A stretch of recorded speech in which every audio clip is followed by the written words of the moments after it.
trois risques les plus identifiés dans les entreprises. Il y a l'aspect manutention.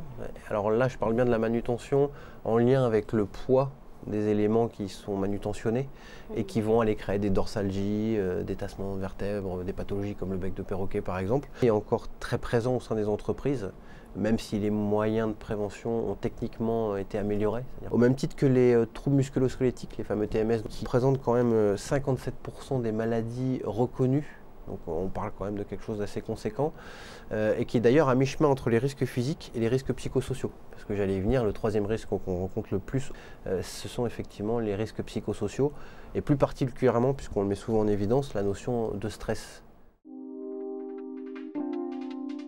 Et il ne faut pas oublier que l'employeur a une obligation de sécurité et il faut absolument mettre en place des consignes qui soient strictes pour pouvoir faire en sorte que la sécurité des uns et des autres soit respectée. Et on a été obligé d'écrire un article dans lequel on dit 1.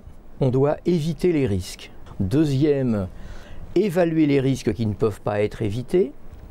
Combattre les risques à la source. Adapter le travail à l'homme, tenir compte de l'état d'évolution de la technique.